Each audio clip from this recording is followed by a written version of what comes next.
Porto e Negócios. Apoio. Brasil Terminal Portuário. Acreditar e inovar. Eldorado Brasil. Praticagem São Paulo. Segurança, tecnologia e produtividade a serviço do Brasil. Stolthaven Terminals. Referência mundial em armazenagem de líquidos com segurança e eficiência. Transbrasa. Aqui o futuro já é presente. E FIPS, Ferrovia Interna do Porto de Santos. Excelência sob trilhos.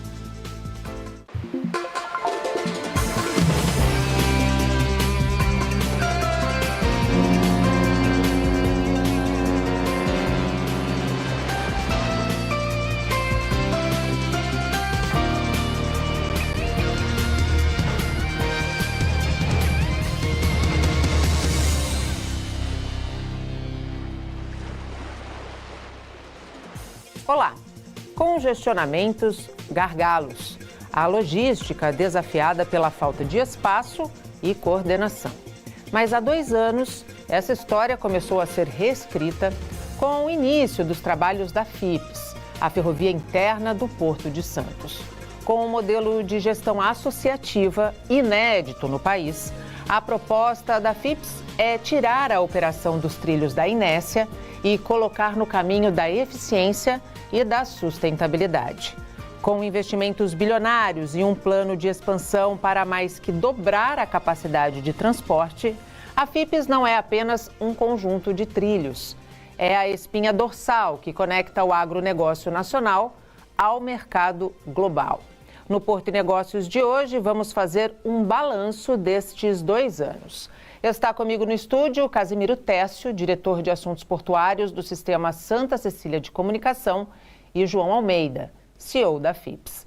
João, seja muito bem-vindo ao Porto e Negócios. Hoje aqui no estúdio, a última vez que nós conversamos estávamos na sua casa e nada mais apropriado do que trazê-lo aqui para fazer um balanço desses 24 meses. Seja bem-vindo. Muito obrigado, Nathalie. Obrigado, Técio. Sempre uma grande honra estar aqui presente, né? Para a gente poder falar um pouquinho sobre os avanços da FIPS, que estágio que estamos, né? Então é muito importante a gente ter essa conexão aí com as pessoas, com a cidade, né?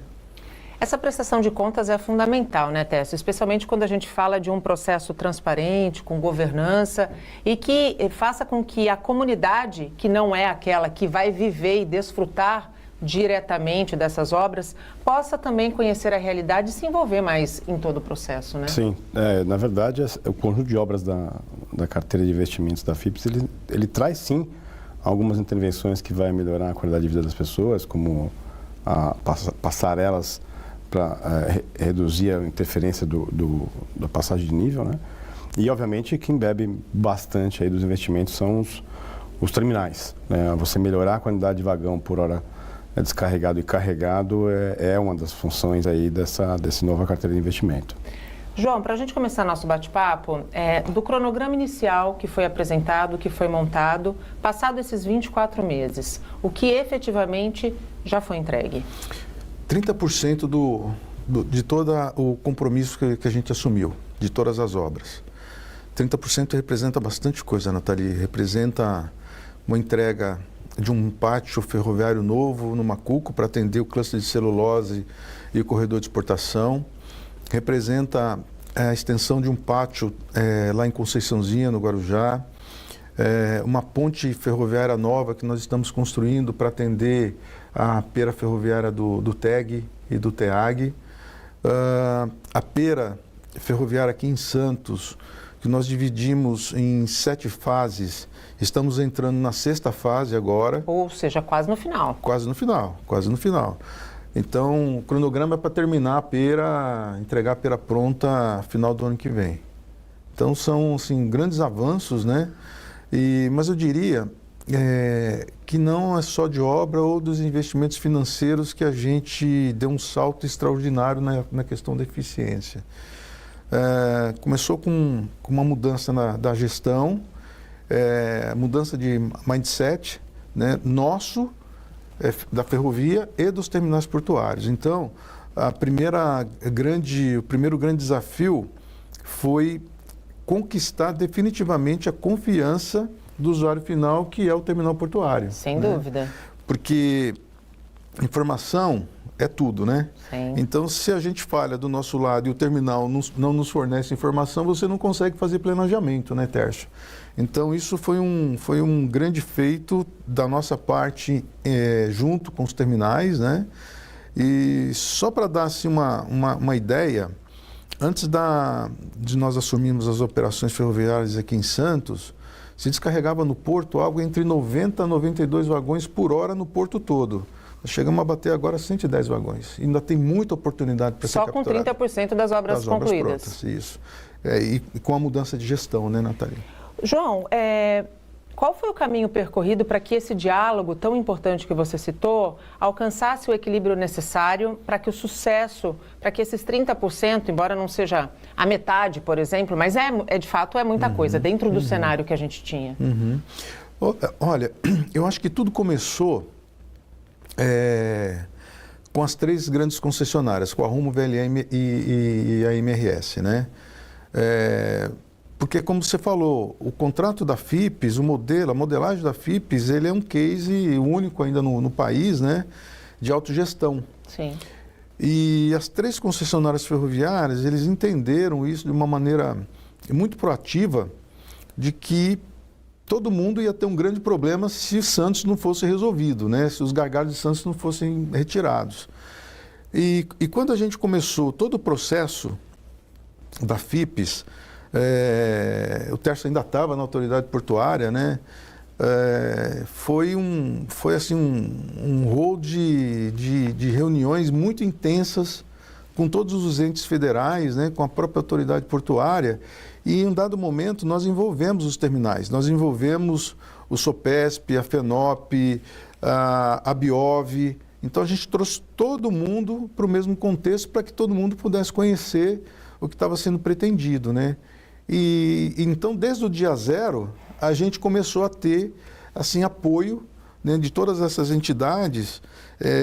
Uma outra palavra que você usou aí agora, transparência. Sim. Transparência e verdade sempre naquilo que você fala, sem dúvida, porque depois você tem que entregar, né? Sem dúvida. Então, acho que esse foi o caminho correto que a gente seguiu.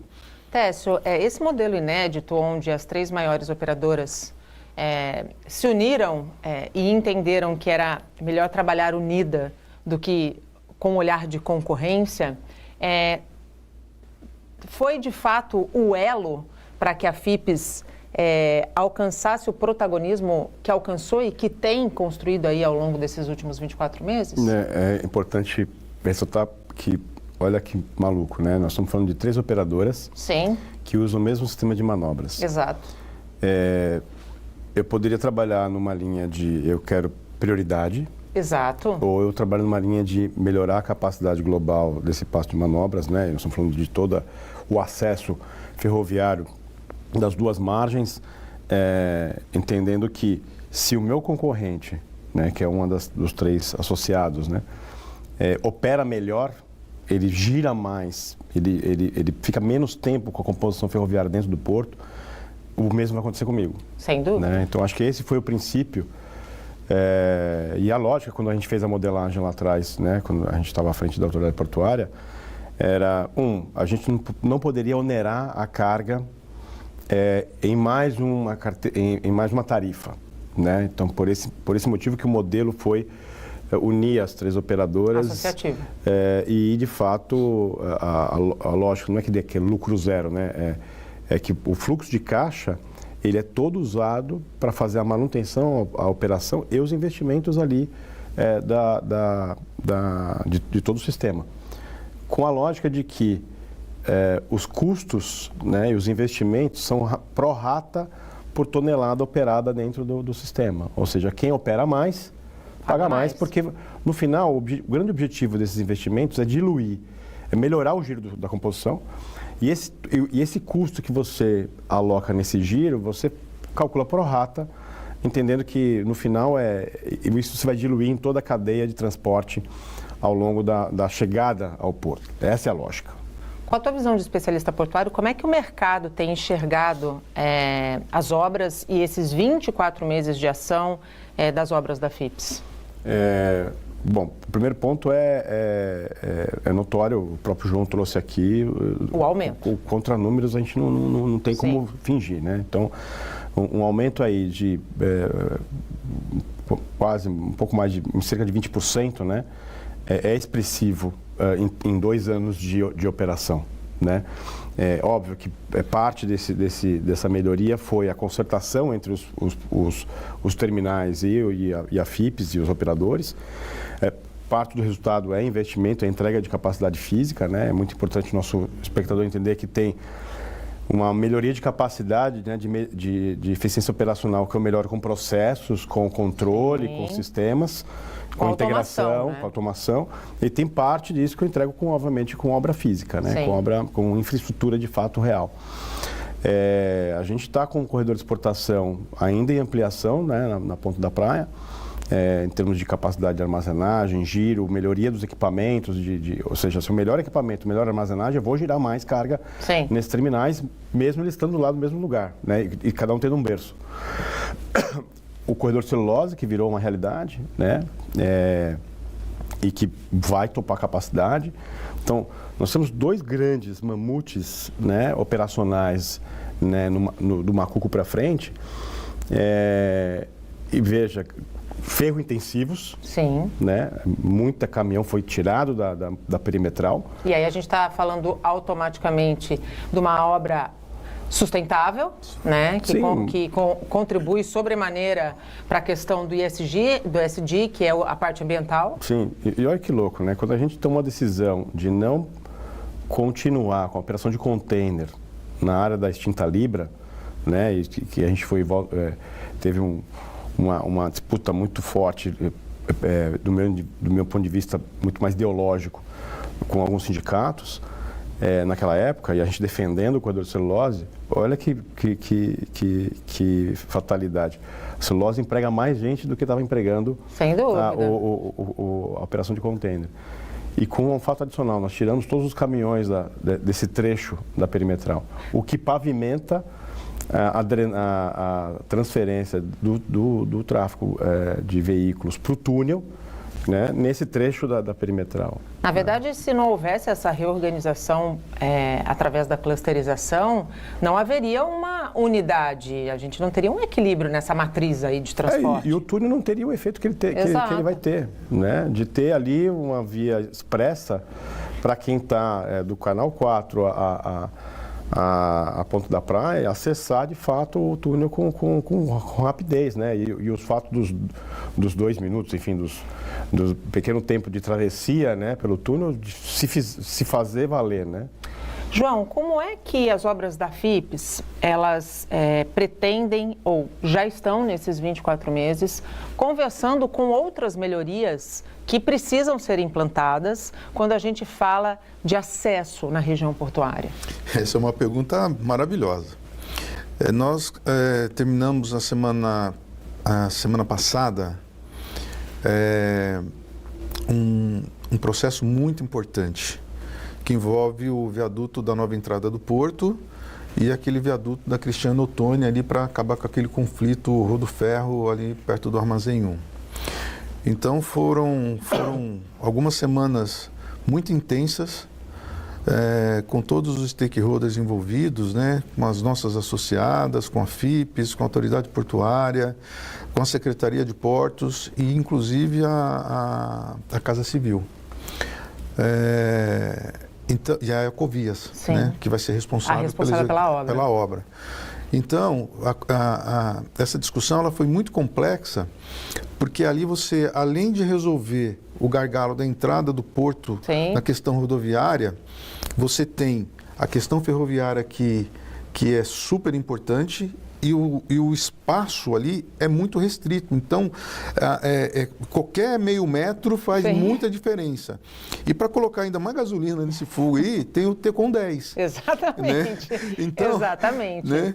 Então, a gente teve que ter o olhar, né, do governo, da infra, né, nosso, na relação do espaço do Tecon 10. Até porque o Tecon 10 ainda permanece sem uma solução, né? Então, né? E a solução ferroviária, ela vai diretamente impactar o Tecon 10 e também a BTP, porque os dois terminais, a princípio, terão desvios ferroviários, né? E essa discussão toda serviu para a gente amadurecer essa possibilidade. E ainda tem de frente o Tebal, para onde a Marimex vai se mudar, né? Sim. Então, foi desafiador, mas no fim do dia, se conseguiu manter o que está previsto em termos de área para o Tecon 10, a gente conseguiu atender os interesses das nossas associadas, da própria FIPES, da autoridade portuária, então da Ecovias, né, que está capitaneando todo o processo de elaboração do projeto, e vai dar tudo certo, já deu, né? Então agora é partir para o projeto básico e depois para o executivo. Técio, quando a gente ouve o João falando, a gente reforça aquela máxima do quanto é importante a infraestrutura vir antes, efetivamente, por exemplo, de um terminal como o Tecon 10, que vai ser o maior terminal de contêineres. É um leilão muito esperado que ainda segue sem uma definição prática, e a gente sabe que quando começar a operar, ele já vai, segundo alguns especialistas, superar a sua capacidade. No fim, eu sou um crítico de como você modela os sistemas, né? Então, primeiro que eu já falei em vários fóruns que o Tecon 10 não opera aqueles 3,5 milhões de TEUs, então precisa de fato preparar uma estrutura para 2,7, que é a nossa conta, sim, mas precisa essa infraestrutura estar preparada, né?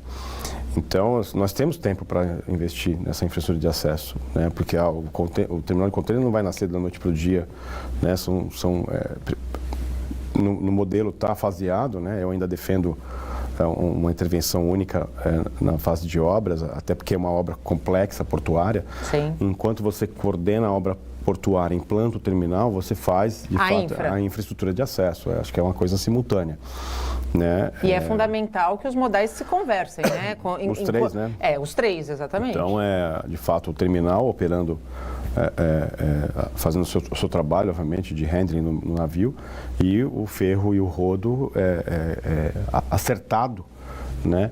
E mais do que tudo, né, pensando no coletivo. Exatamente. Né, pensando que cada composição ferroviária que vai passar por aquele trecho, nós estamos falando aí de uma demanda ferroviária na ponta da praia, do cluster de celulose e do corredor de exportação, muito maior do que a demanda ferroviária pelo contêiner, né? E assim, as intervenções no início da cidade não podem atrapalhar essa economia que está rodando ali na frente. Até porque uma obra não pode fazer com que o escoamento da produção por um outro modal seja impactado. Não posso drenar a capacidade do porto, né? E aí é o que o João trouxe Já aqui. basta que a gente drena com a falta de calado, né?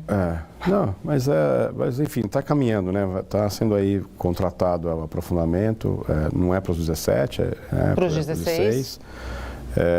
Mas eu estou confiante que o próximo porto a ser concessionado seja Santos, né? Precisa ser, né? Paranaguá foi aí, teve... E foi um sucesso. Foi. Foi um sucesso, é um modelo que tem tudo para ser replicado aqui, claro, respeitando as características do nosso porto, o número de berços de atracação, a característica da carga, mas que já tem meio processo aí, meio caminho resolvido, né? Sim, eu acredito sim. A gente faz um rápido intervalo e volta já. Seguiremos falando sobre os 2 anos de operação da FIPES, a ferrovia interna do Porto de Santos. Eu volto já.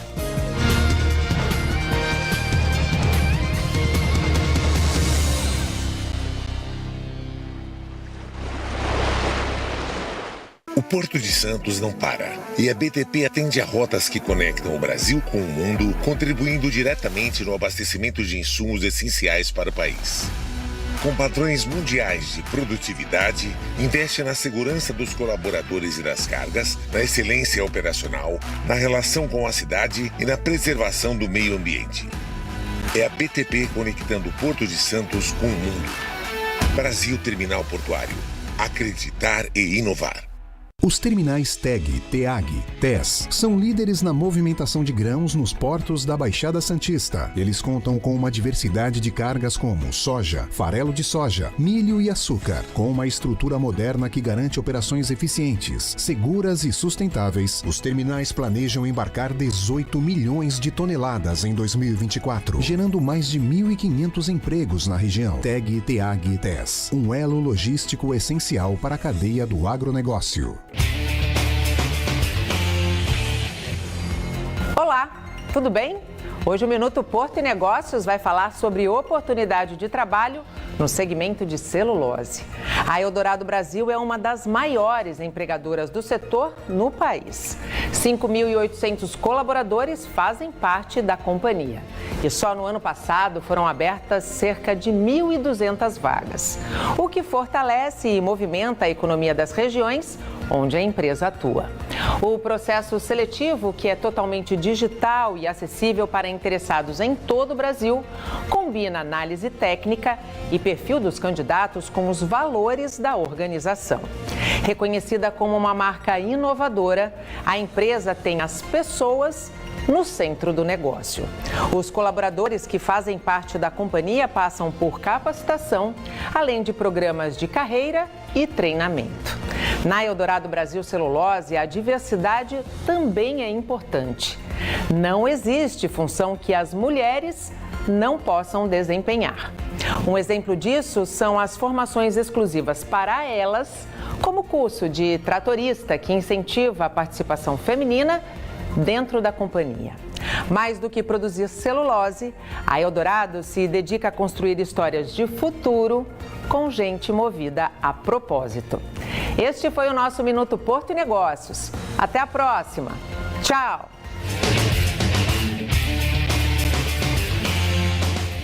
Apoio Eldorado Brasil.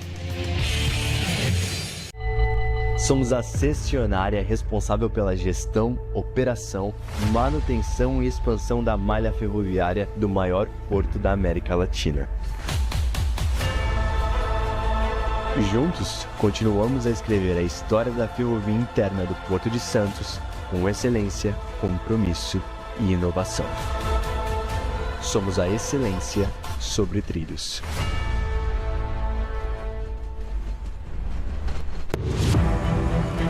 O Porto de Santos fez a cidade ser reconhecida no mundo todo, ao lado de ícones como Pelé, o café, o Jardim das Praias. A praticagem de São Paulo tem orgulho de pertencer a esse universo que alavanca o desenvolvimento do país. Os práticos manobram os navios com experiência e tecnologia para garantir a segurança e contribuir para a eficiência de um porto que não pode parar. Com uma rede global de 14 terminais próprios e joint ventures, a Stolthaven Terminals tem como missão entregar valor a seus clientes através da operação de terminais de última geração, que complementam as capacidades de suas empresas irmãs, Stolt Tankers e Stolt Tank Containers, garantindo a interface Ship-to-Shore. São aproximadamente 5 milhões de metros cúbicos de armazenagem e distribuição de líquidos a granel de classe mundial. A Stolthaven Terminals também está presente no Brasil, com um terminal em Santos.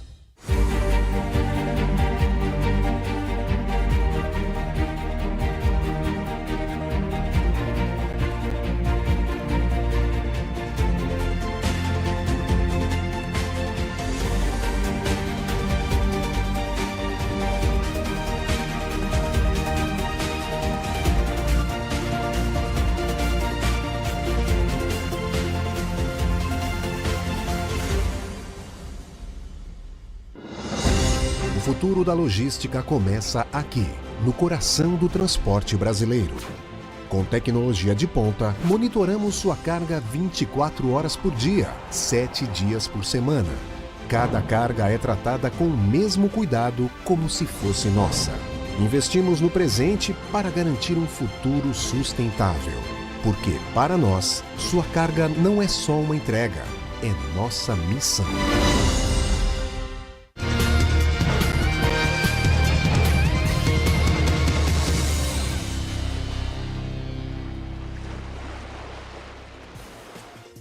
Estamos de volta e hoje o Porto e Negócios recebe João Almeida, CEO da Ferrovia Interna do Porto de Santos, a FIPS. Também está comigo Casimiro Técio, diretor de Assuntos Portuários do Sistema Santa Cecília de Comunicação.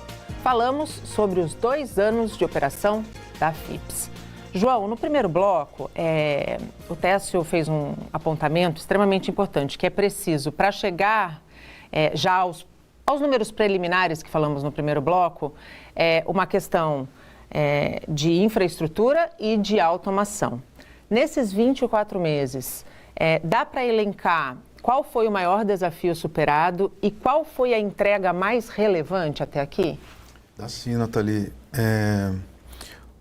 O maior desafio foi a gente buscar aproximação com os terminais. Criar aquela confiança que eu falei anteriormente, né? Então a gente já deu passos largos nesse sentido. O segundo grande desafio é a implantação de um sistema novo de planejamento, né, e de visibilidade de médio e longo prazo. Né? Então a gente já está aí entrando na fase 4 do desenvolvimento desse projeto tecnológico, né? Contratamos aí uma consultoria de primeira linha a nível mundial. Então, nesse momento, esse está sendo o nosso grande desafio.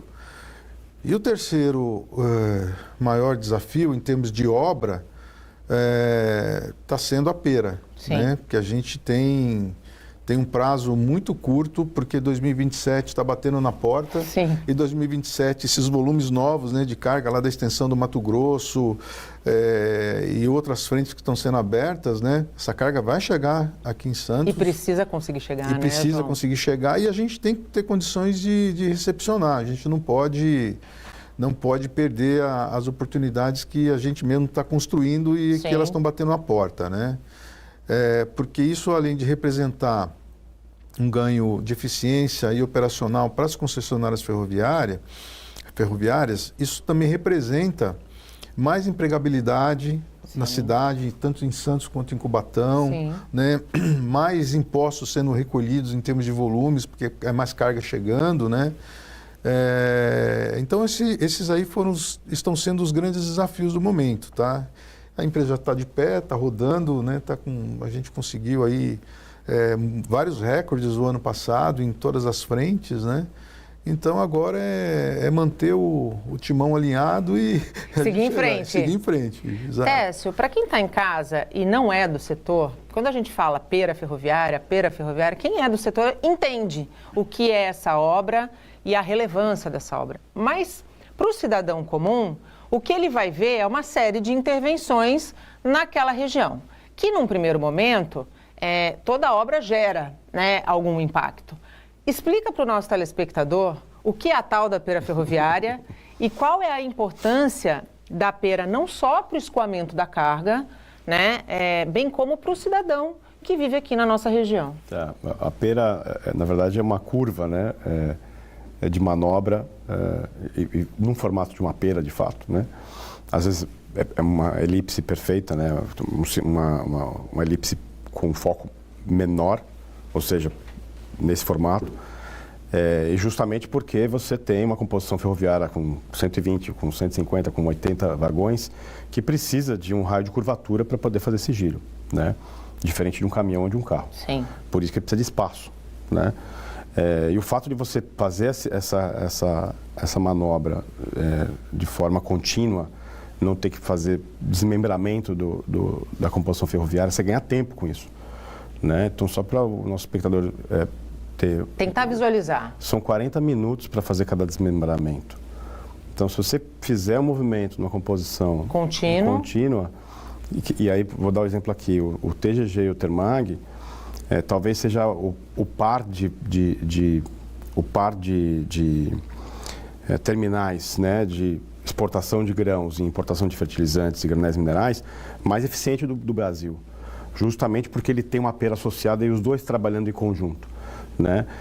O maior embarque ferroviário de fertilizantes no Termag, né? Porque ele tem acesso a essa pera, né? Se outros terminais né? Se o Oteirinhos, que é justamente onde está sendo feita essa pera, tem acesso a uma pera desse tipo, você pode aumentar a capacidade de carregamento de fertilizantes no modal ferroviário. Por isso que na abertura eu fiz questão de pontuar que a pera é fundamental para o agronegócio, a espinha dorsal para o agronegócio, que a gente fala muito da importância para o corredor de celulose, mas não só, né?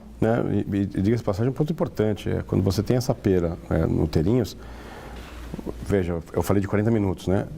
Se eu estou ganhando tempo na manobra, na margem direita, e para cada manobra eu ganho esse tempo, eu estou entregando capacidade e tempo para o corredor de celulose e para o corredor de exportação. Tá? Então não é que quem vai só se beneficiar da pera é quem está no Oteirinhos. Toda a margem direita se beneficia naquela lógica que a gente falou no primeiro bloco. Se cada operador ferroviário performa melhor, todo mundo ganha. Sem dúvida. Então, assim, é aquela lógica. Eu quero que o meu concorrente melhore, vá bem para que eu possa ir bem também. E para eu ter capacidade aparente, né? Isso é um ponto importante. E não é todo mundo que pensa dessa forma, né? Porque a concorrência das 3 companhias ferroviárias não está dentro do pátio de manobras. Sim. Ela está no longo curso. Sem dúvida. Né? E cada uma no seu tramo ferroviário, né? A VLI na FCA, a Rumo na Malha Paulista. Cada empresa tem a sua malha prioritária, né? Existe o direito de passagem, mas isso é um assunto para outro programa. Tem a sua malha ferroviária e a disputa está nessa Interlândia conexão com o Porto. Aqui dentro não tem competição. Aqui dentro, cada um que opere melhor, todo mundo ganha. Todos os desafios que existiam relacionados à transferência da Marimex estão completamente superados, né, João? Superados, estão resolvidos. A gente, depois aí, posso chamar assim, essa confusão toda que surgiu, ela já data aí de pelo menos 10 anos, Sim. né? Então, a gente aí nos últimos anos, principalmente a partir do ano passado, a gente conseguiu avançar muito, né? E o resultado está saindo aí de maneira que a Marimex não está sendo prejudicada e a gente está conseguindo avançar com um projeto para atender o porto, né? Algumas obras que estavam no cronograma da FIPS foram inclusive entregues antes do prazo. Sim. A que fatores você atribui essa entrega antecipada? Olha, Nathalie, principalmente a questão dos volumes que já estavam chegando, né? Os novos volumes, que eles já estão aí, já está acontecendo, né? E principalmente algumas obras que estavam a cargo de um terminal portuário lá do Guarujá, que era o TEG e o TEAG, né? Sim. Eles acabaram de construir uma pera ferroviária também lá, né? E a gente precisava ampliar o pátio para dar uma condição operacional melhor para eles, né? E fora isso, é uma questão de planejamento mesmo, né? E de eficiência na engenharia e na entrega das obras. A gente teve ajuda também do tempo, que choveu assim, menos o ano passado, menos o ano retrasado, então a gente conseguiu avançar bastante com as obras, né? E gestão. Acho que é isso. O fato de esse modelo associativo ter envolvido empresas privadas e não o poder público diretamente é um fator de celeridade, né, Técio? Sim, por um lado, né, porque teoricamente você tem o direito privado, ele parte para algumas prerrogativas, mas as 3 empresas têm um sistema de governança muito forte. Então, e aí eu ouso dizer aqui que o simples fato de decisões dentro do âmbito da FIPS terem que passar por sistemas de governança de grandes corporações, não é que é muito mais rápido. Aí o João pode até trazer aqui a dificuldade dele fazer essa gestão, né, dos 3 associados, nos níveis de decisão de cada uma das empresas, mas o fato de você ter a concordância de 3 sócios dizendo, é preciso fazer esse investimento, é preciso antecipar esse investimento, é preciso integrar o seu sistema com o meu, porque esse é o resultado que vai dar. Eu acho que, de fato, uma vez que a vontade dos privados prevalece, ela é colocada em prática, né? Do ponto de vista da automação, João, o que você destacaria ao longo desses 24 meses que foi fundamental para que processos fossem agilizados?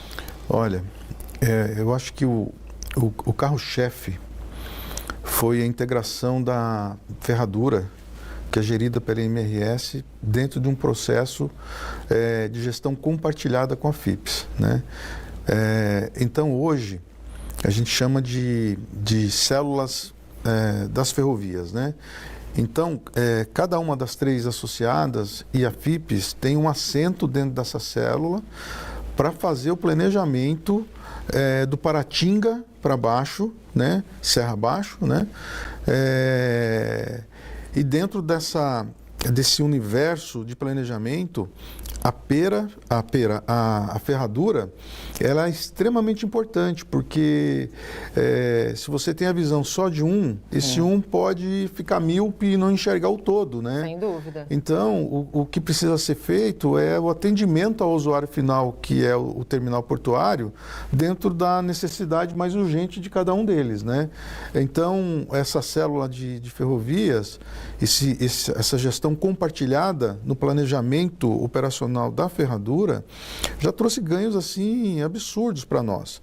E ainda sem o projeto tecnológico estar pronto, né? Então a gente está usando aquilo que a gente encontrou de melhor na FIPS e nas 3, a gente fez ali um combo, né? E a gente está operando dessa forma. E esse foi um grande case de sucesso também, sabe? Porque a MRS, ela teve assim a maturidade, né? A compreensão de abrir mão de uma operação que era exclusiva dela, né?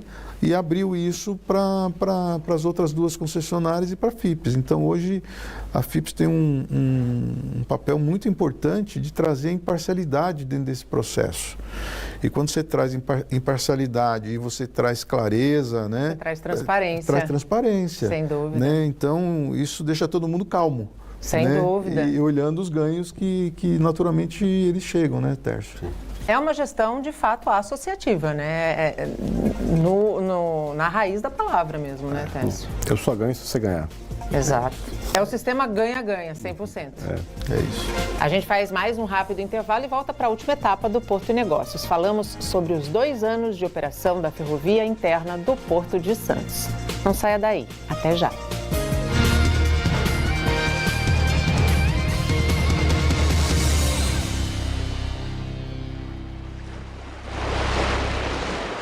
Os terminais TEG, TES são líderes na movimentação de grãos nos portos da Baixada Santista. Eles contam com uma diversidade de cargas como soja, farelo de soja, milho e açúcar. Com uma estrutura moderna que garante operações eficientes, seguras e sustentáveis, os terminais planejam embarcar 18 milhões de toneladas em 2024, gerando mais de 1.500 empregos na região. TEG, TES, um elo logístico essencial para a cadeia do agronegócio. O Porto de Santos fez a cidade ser reconhecida no mundo todo, ao lado de ícones como Pelé, o café, o Jardim das Praias. A praticagem de São Paulo tem orgulho de pertencer a esse universo que alavanca o desenvolvimento do país. Os práticos manobram os navios com experiência e tecnologia para garantir a segurança e contribuir para a eficiência de um porto que não pode parar.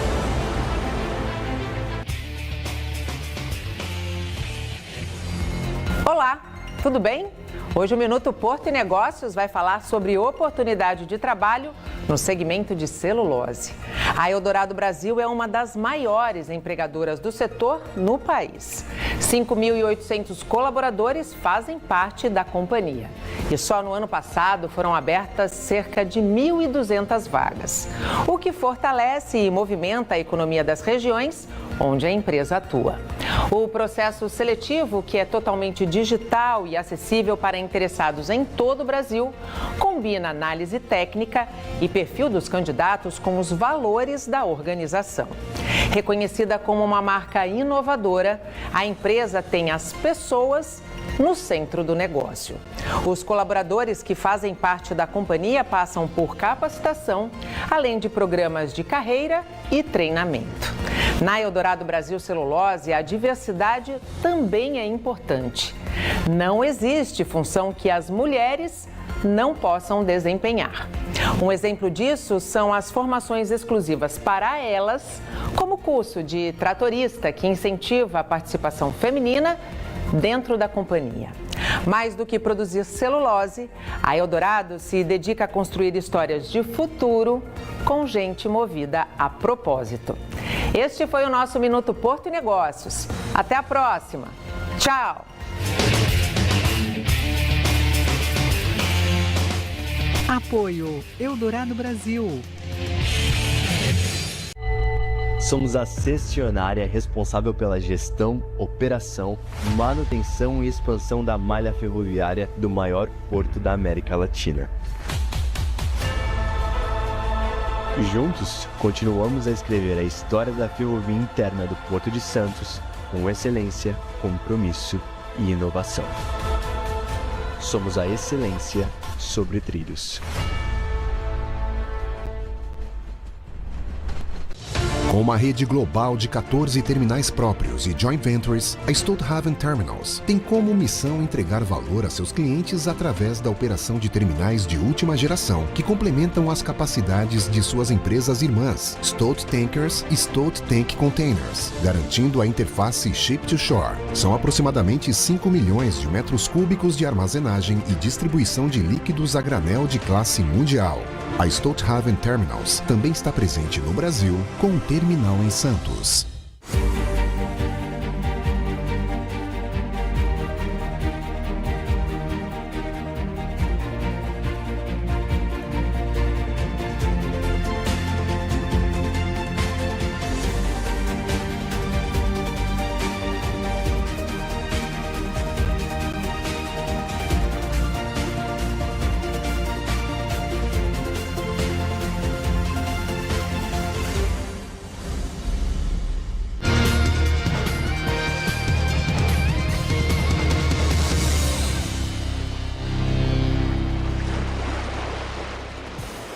Estamos de volta e abrimos a última etapa do Porto e Negócios com o Momento Arbitra.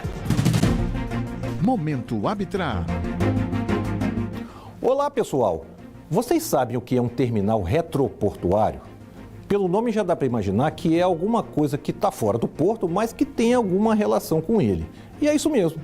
Essas instalações são muito importantes para complementar a logística operacional dos portos. E olha que elas nem precisam estar necessariamente do lado do porto. Embora a maioria esteja, como vemos aqui em Santos, ali na entrada da cidade, na Lemoa, na Nossa Senhora de Fátima, grande parte se encontra no interior do país. O primeiro tipo de terminal retroportuário que eu quero falar aqui são os depots. Esse é um nome técnico dos terminais que cuidam dos contêineres vazios. Quando o importador devolve um contêiner depois de retirar a sua carga, ou quando um exportador precisa de um contêiner para estufar suas cargas, são esses terminais que entram em ação. E enquanto os contêineres ficam nos depots, o pessoal de lá aproveita para dar aquele grau, lavando e fazendo pequenos reparos neles. Outro tipo de terminal retroportuário são os REDEX, que são os recintos especiais de exportação. É ali que as cargas são colocadas dentro dos contêineres antes de seguirem para os portos, já com um controle aduaneiro da Receita Federal. Por fim, temos os recintos alfandegados, também conhecidos como portos secos, CLIAs ou EADs.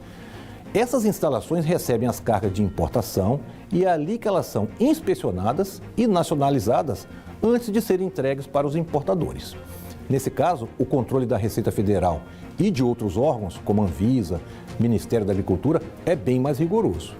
Por isso, essas áreas são alfandegadas, isso é, cumprem uma série de obrigações técnicas para garantirem a segurança aduaneira das cargas.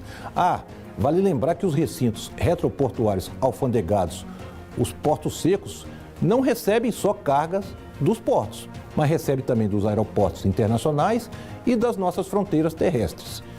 Isso tudo para dar mais eficiência à logística de carga do nosso comércio exterior. Momento Arbitra.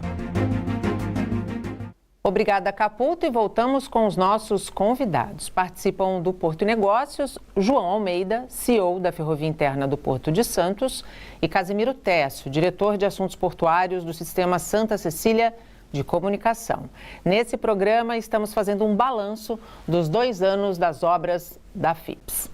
João, entre as entregas, como a gente disse lá no comecinho do programa, e o Técio enalteceu bem, algumas impactam diretamente a comunidade, né? E impactam não só do ponto de vista de acabar com gargalos, mas, sobretudo, de ampliar a segurança. O quanto essas entregas, como, por exemplo, a última que nós pudemos acompanhar, que foi a Passarela, né, contribuem para a relação Porto-Cidade? Olha, Nathalie, é assim, além de todos os cuidados que a gente tem que ter com as nossas obras, com a nossa gestão, as parcerias aí com os terminais, a gente também tem que ter muita responsabilidade na relação Porto-Cidade, né? Eu acho que a FIPS hoje, ela é um exemplo muito forte dessa integração, porque óbvio que as passarelas que a gente está construindo, elas trazem, sem sombra de dúvida, muita segurança para as pessoas. Sim. Mas ela traz também oportunidades de eficiência para nós, porque o trem não precisa parar, a velocidade pode ser constante, né? Mas, assim, o primeiro grande objetivo realmente foi com as pessoas, né? A gente tem aí relatos de incidentes, né? Com pessoas gravíssimos, inclusive, né? Tanto em Santos quanto no Guarujá, né?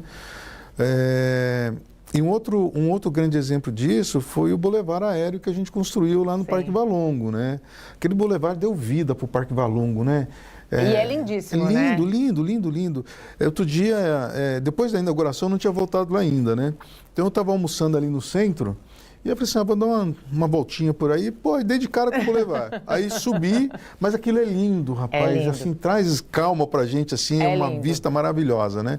Então, a gente entende que como a gente está em Santos, né? É uma empresa que se originou aqui, tem tudo a ver com o porto, tudo a ver com a cidade, esses retornos que a gente dá para a sociedade, eles são muito importantes, né? E não pode, são né? equipamentos que aproximam, né, a comunidade do porto, né? Então acho que E isso é muito importante aqui em Santos. A gente já esteve em outros portos, onde a gente viu como é umbilical a relação da cidade com o porto.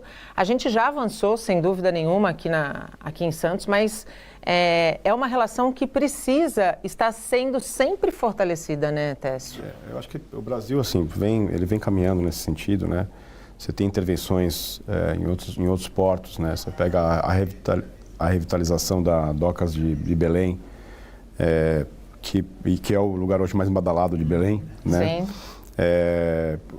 A região do Museu do Futuro, Sim. Museu da Manhã, desculpa, no Rio de Janeiro, né? Você tem ali uma presença. Outro dia eu fui num domingo visitar meu irmão e vamos passar ali. Você tem vida, você tem as pessoas interagindo com... E você tem ocupação de espaços. A gente, quando ocupa espaço, a gente, por exemplo, já contribui diretamente com a questão da sensação de segurança. Isso. Né? Porque espaços ocupados são espaços onde as pessoas se sentem seguras e onde a segurança, porque tem as pessoas, é automaticamente reforçada. E isso, acho que essa sempre foi a vontade, né, da prefeitura de revitalizar o centro. Assim, eu acho que todos os prefeitos que passam pela cidade... É um grande desafio, né? E assim, para quem gosta de arquitetura, é um lugar legal.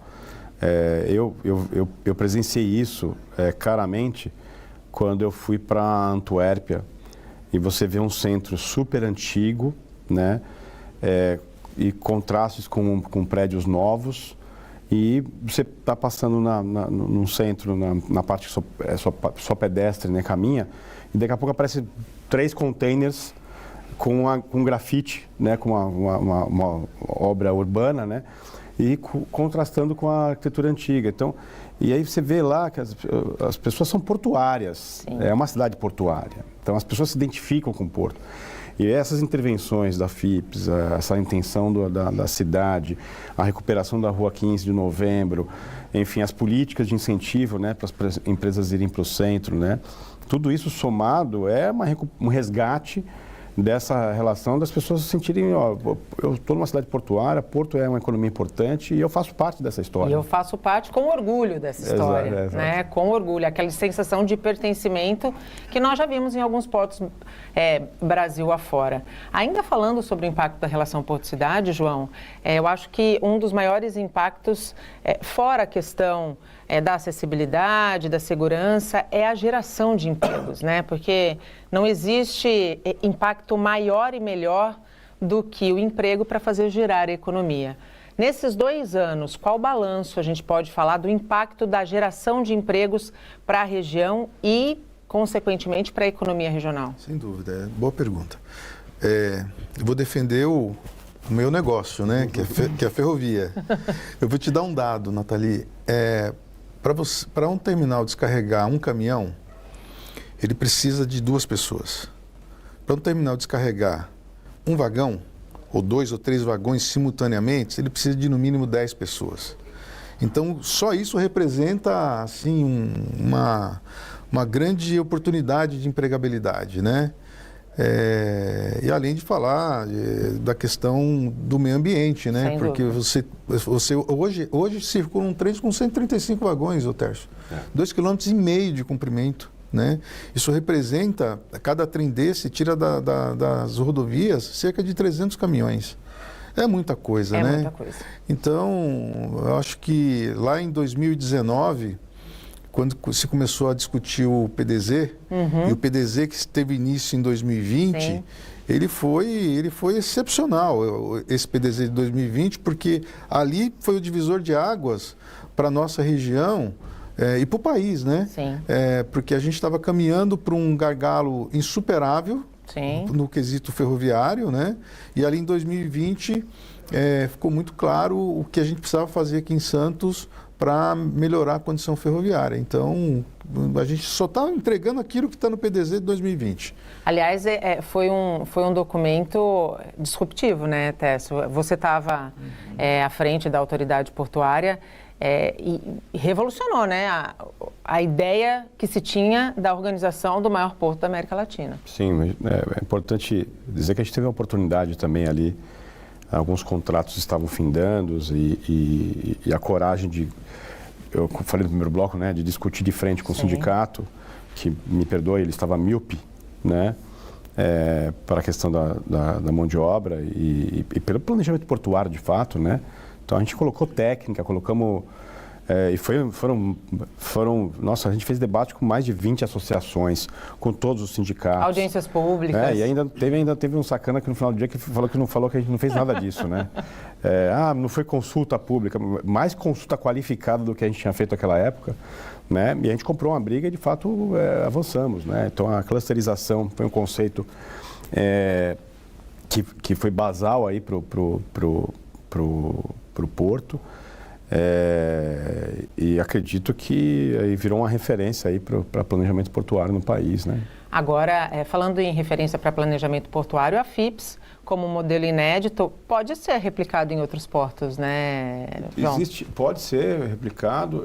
Obviamente, o sistema ferroviário brasileiro precisa evoluir um pouco mais, né? O direito de passagem precisa ser realmente um direito de passagem. Sim. Né? Isso vale um programa específico para a gente falar sobre esse assunto, né, João? Porque a malha ferroviária brasileira, primeiro que ela tem uma concentração no Sudeste, né?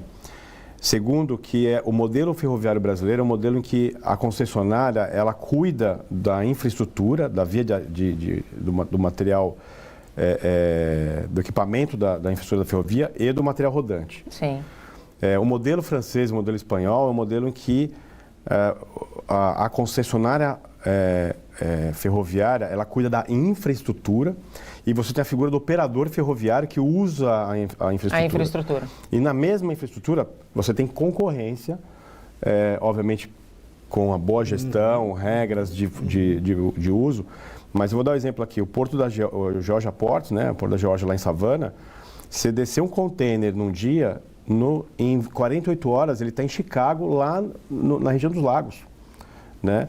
Justamente porque você tem serviços saindo para lugares distintos, né, usando a mesma malha ferroviária americana. Né? E outra, interconectividade, né? Sem coisa dúvida. que a malha brasileira também sofre disso. Você tem 2 bitolas, isso impede a interconexão. Então, assim, a gente tem que equacionar primeiro esse fato. Para replicar esse modelo. Para que as 3 operadoras cheguem em todos os portos. Na verdade, houve um momento da história, quando o país resolveu ser rodoviarista, que ele acabou sucateando as suas ferrovias, né? Nós já tivemos muito dos nossos produtos escoado pelo ferro, né? É isso mesmo. E hoje a missão ela ficou muito mais difícil, né? Porque hoje, para você passar trilho em muitos locais, você tem que desapropriar. Sim. Né? Olha o anel ferroviário de São Paulo, há quantos anos que está aí a luta, né? Para se avançar, né? Mas assim, eu acho que os 2 portos que estão mais próximos assim de ter uma réplica da FIPS seria o Itaqui, lá no Pombinho, né? E agora Paranaguá com o Moegão Novo. Né? Moegão. Mas assim, eu acho que as autoridades estão enxergando muito bem o que está acontecendo aqui em Santos, né? E a gente tem recebido pessoas, né, de vários portos para entender o funcionamento da FIPS. Então a gente quer mais que tudo dê certo mesmo, né? Tentar levar a FIPS para fazer gestão de canal, eu acho que não é, o modelo é bem um pouco diferente. Um pouquinho diferente. O propósito é diferente. O propósito é diferente.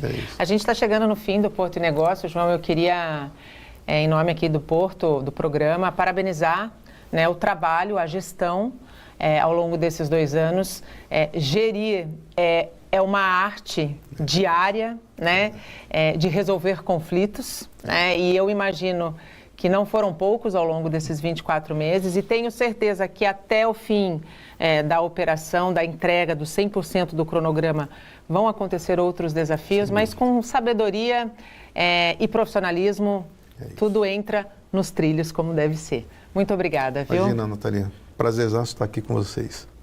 Tess, mais uma vez, obrigada pela parceria. Eu que agradeço o João por ter compartilhado aqui esse update aqui da FIPS e ao nosso espectador. Eu gosto de falar desses temas aqui, eu fico bem à vontade. Eu também vou aprendendo cada vez mais. O Porto e Negócios de hoje termina agora.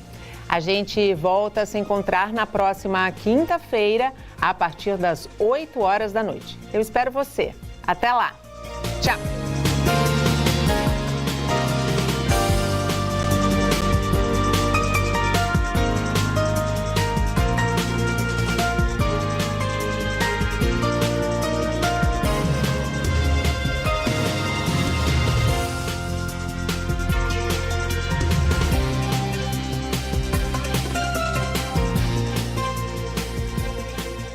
Porto e Negócios. Apoio. Brasil Terminal Portuário. Acreditar e inovar. Eldorado Brasil. Praticagem São Paulo. Segurança, tecnologia e produtividade a serviço do Brasil. Stolthaven Terminals. Referência mundial em armazenagem de líquidos com segurança e eficiência. Transbrasa. Aqui o futuro já é presente. E FIPS, Ferrovia Interna do Porto de Santos. Excelência sob trilhos.